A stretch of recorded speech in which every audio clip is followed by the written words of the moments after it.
Everybody, thank you for joining us on this wonderful cold Friday, and want to thank Jared so much for hosting us today. So if you would like to say some stuff, go right ahead. Sure. My name's Jared Hayda. I'm the owner of Ignite Physical Therapy. I know most of you in some capacity or another. Some of you former patients. Yeah, so anytime people come in and they're not hurt, we like that. It's nice to have people coming in. So yeah, I'll talk just a little bit about our business. So you may remember in town there was a physical therapy clinic named Human Performance Center. About 3 years now, I purchased that business. We moved out of Dr. Pinniger's building up on Oklahoma Boulevard and moved down here. I had an opportunity to purchase Brown Shoe Fit building, as you know, and did quite a bit of work to it. So we've been down here for about 2.5 years, be 3 years in April, I think. So yeah, we really love being down on the downtown square. Currently it's myself. Andrea Crawford is my office manager here, cutting up all the good food. We recently just hired another physical therapist. Her name's Maggie McCartland. She came to us from St. Louis. Well, from Garden City by way of St. Louis. Kind of the neat thing, I guess I'll brag here on Friday morning. I don't like to do that, but Maggie and I are both fellowship trained physical therapists. That's kind of the pinnacle of our career.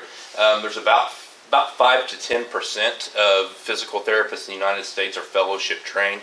We got 2 here in Alva, Oklahoma, so I think it's pretty awesome. But yeah.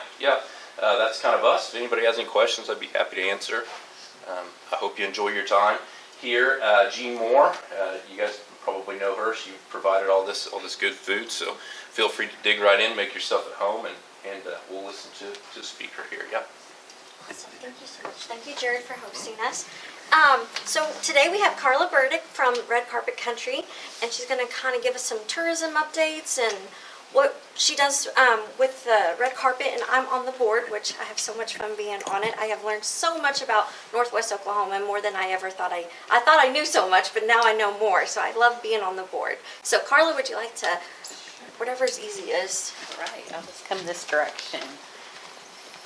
Thank you for having me. I appreciate the invite. Like she said, my name's Carla Burdick, and I am the Executive Director with Red Carpet Country.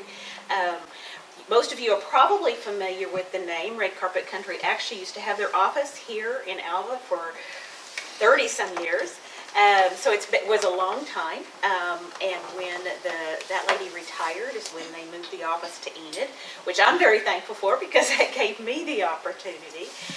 Because it's been a lot of fun for me. It's it's always nice to have a job that you can get up to and be excited about. So I love this territory. Before this, I actually had a position where this territory was mine then also, and I did worked for a nonprofit, and so was out here quite a bit at that time. I have a big spot in my heart for Alva. Clear back when my son was about 13, 20 years ago, he was invited to participate with a little ball team that you had here in town. They needed an extra player, and so he got invited to join them. They went out to Omaha and won the Little League World Series. And ever since then, Alva has been so good to him, which I totally appreciate. He went to school here, he played baseball here, and then he stayed here and worked for a long time, actually until just this past July. So I've been in Alva quite a bit. I mean, my grandbaby was out here for a while, so believe me, I was in Alva for quite a bit. So, but it is nice to have them in Enid now. For those of you that are not familiar with Red Carpet Country, we are a tourism organization that works with 16 counties in north central and northwest Oklahoma. Probably the easiest way to describe it is we work from Boise City to Ponca City. Everything from the Panhandle, the Black Mesas, clear the border is actually Call Lake. So it's quite a large territory. It is of the regions. It is the largest region in the state. The state was back when Governor Nye was actually the lieutenant governor. He divided the state into regions. We are obviously the red one. He's the one that came up with the names. The explanations I've been given is the red dirt and also that the Panhandle is like rolling out the red carpet to the rest of the state. So that's kind of the explanation I have been given as to why we're called red carpet country. You probably, if you're ever in the Tulsa area or listen to their radio stations, you hear about green country quite a bit. We are the same thing. That's what green country is, the region for that area. We are, for each of our 16 counties, we do have a representative, and like Jody mentioned, she is the Woods County representative right now, and we do totally appreciate that. We love her positive attitude, and she always brings good stuff to the table. I love our board right now because not only do we have a representative from each of the counties, we have people from different industries, everything from chambers to Main Streets to city managers. We have CVBs, we have museums and attractions, we have lodging, so it kind of covers all the different avenues, banking. So it's kind of like, it's nice because not only are all the counties represented, all the different pieces of the tourism industry is represented. So everybody's voice is heard, which is great for me. But I do appreciate my board and feel like I am very fortunate to have them. We do have, Red Carpet Country actually produces an annual guide. I did bring some if you haven't seen it. We do distribute those for a full year. Alva always participates in that, which we appreciate, and it's a great avenue. I am actually on Monday going to pick up all the remainder books that I can because I am out. People say print's dying. No, print's not dying. Print has become even more popular over the 2020 time period.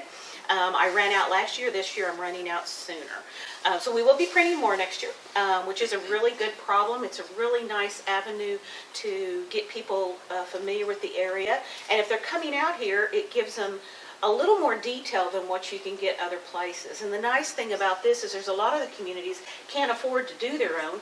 You're very fortunate here because of you guys, because of a chamber.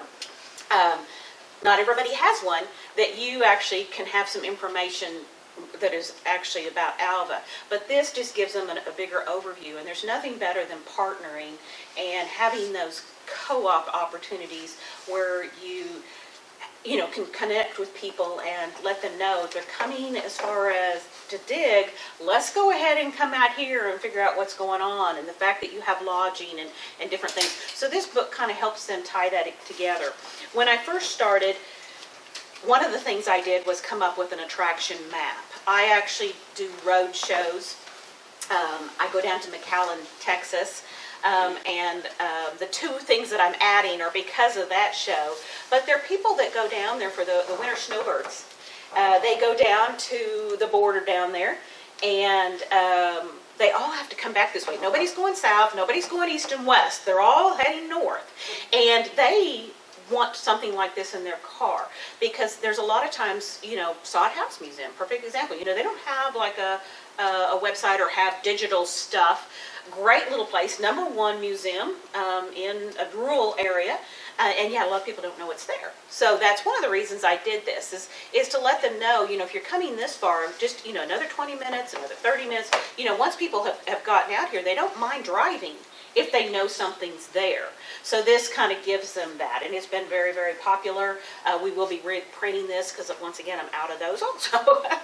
Good problem. But the McAllen show also gave me the idea to come up with a Chisholm Trail guide, which gets them off the interstate and kind of gets them this direction. A lot of them were wanting an option. So I'm hoping that the Chisholm Trail and getting them out this way will be similar to like the Route 66, and we can get them out here and experience us. A lot of them will try to take a different way coming and going each year, so that's kind of fun because that way they can experience more of Red Carpet Country.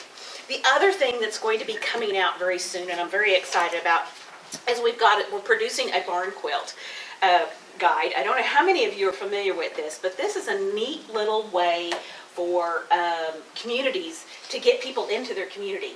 let's get them out there, let's make them eat, let's make them get gas and stop at the boutiques and experience our town and let them see what we're about, because once they're there, they're going to want to come back.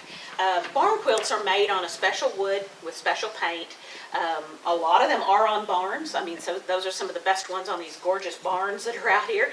But they don't have to be, and they've been around a long time. They've just started in Oklahoma recently. My son, I tell the story when he was a child, now that he's got kids of his own, but my grandparents gave him a little toy. It was a used, one that they had, was a barn, one of those little Fisher-Price barns. And when I pulled it out for my grandbabies to play with, I noticed on the side of that barn that toy, there was a barn quilt. So they're obviously not new. But anyhow, this is going to be a really neat thing. There's a lot of people and bus tours and stuff that will go around and do this. So do be thinking in the next year or two, if you see pretty barns, encourage people to put these on their barns so that we can use this as an avenue to get people out here. I did already mention about the Chisholm Trail. It's been kind of interesting as I have gone down, because we're going to do the Chisholm Trail will not be just red carpet country. I'll do it all the way through Oklahoma. It's going to be Oklahoma's. But it's been kind of interesting because there's a lot of things that are not marked. A lot of times people don't realize that you have landmarks and different things that you can capitalize on. Everybody thinks they need to create something new. And a lot of times the travelers are actually wanting to experience what you have. You know, they're not necessarily needing the new. They can get that somewhere else. What they're wanting is they're wanting your history. So I encourage communities to embrace your history. I love the fact that you've still got a downtown square, and so much of it is historic. So that's something that's very, very special for you. And you've got so much to offer out here with the state parks and being kind of in the center of all that with the lodging, having, the movie theater here.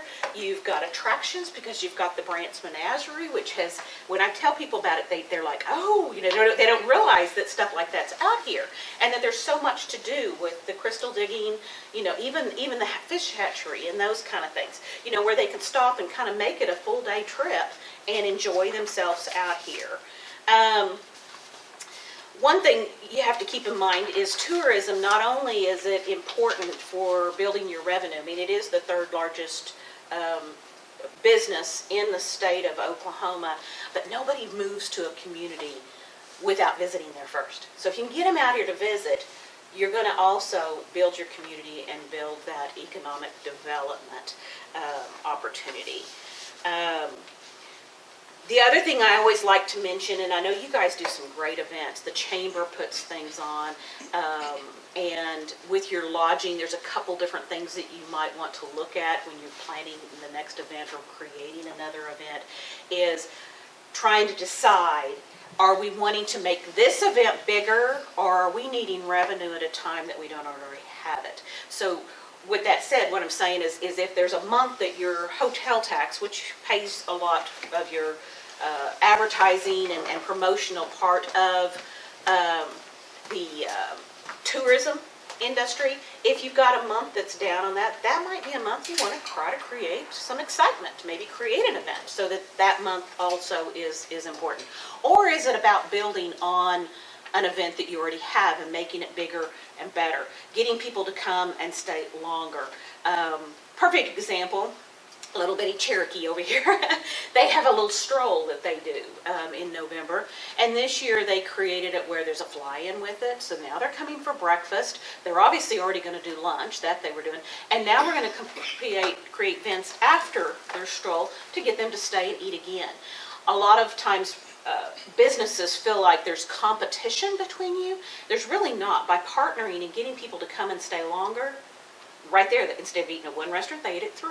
So by partnering and building on stuff, it actually helps everybody.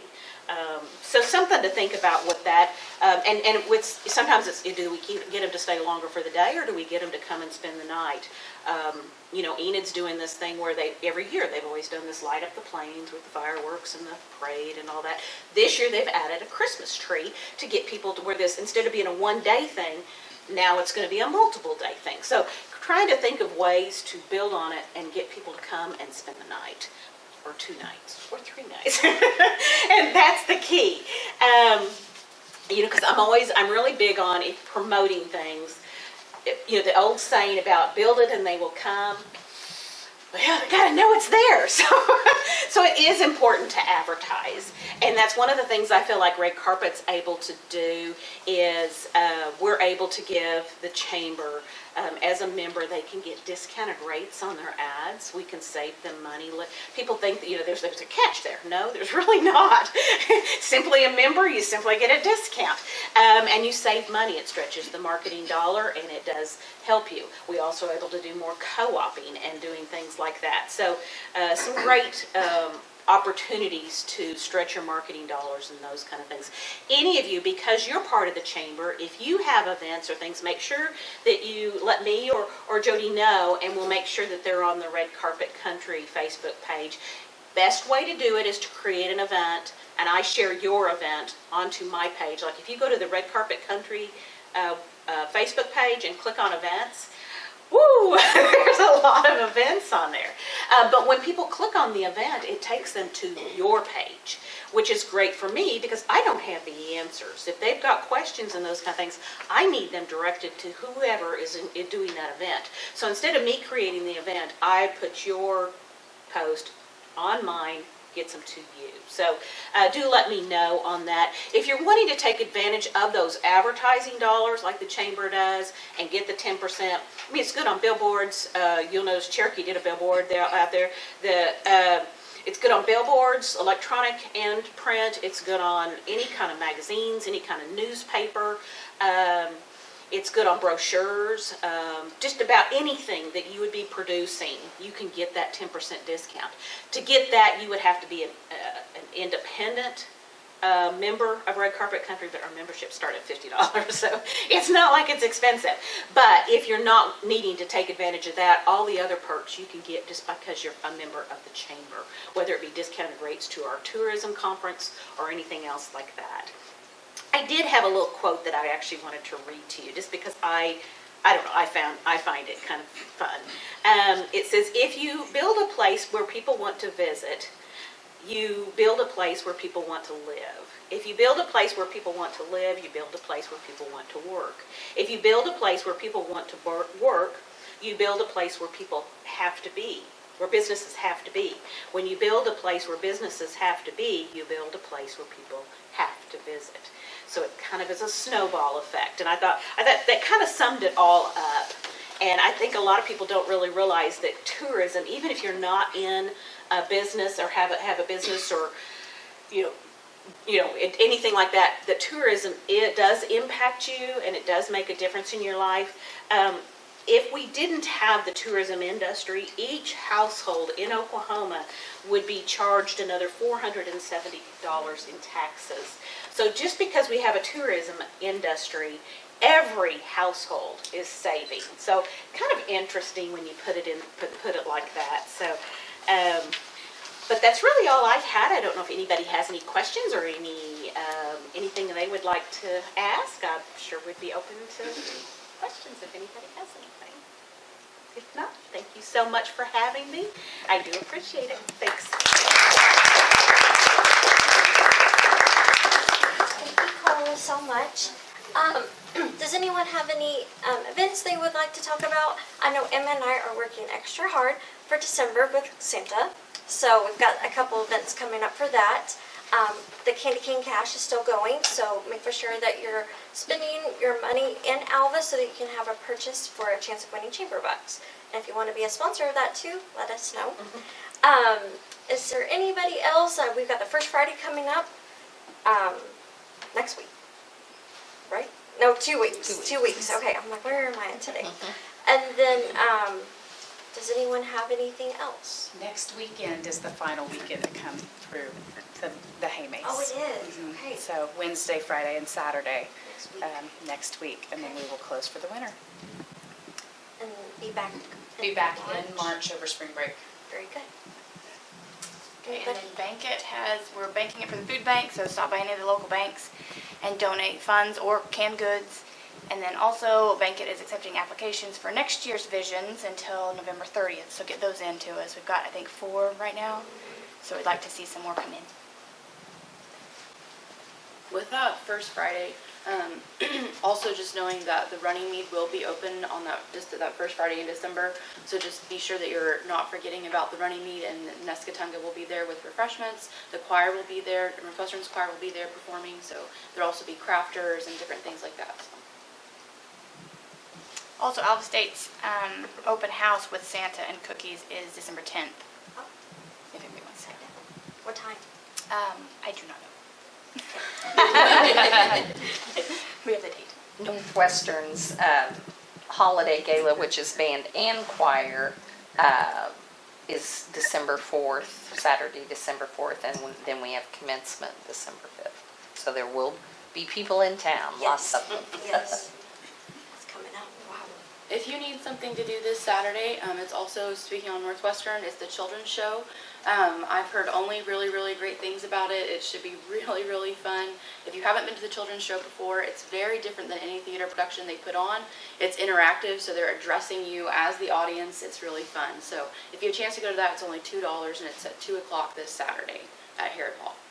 And if you're in the mood for theater, Cherokee also has a very good state-winning production. Did you go see that? I haven't yet, but Oh I my want goodness. to. Yeah. So it is Northwest Oklahoma, and we have a lot of talented people performing. So 7 o'clock Saturday Cherokee, evening, yeah. so you could hit 2 that day with your whole family. And not only that, yeah, they were the one-act champions. Yeah, So this is, before, I mean, it's really interesting. Another tiny thing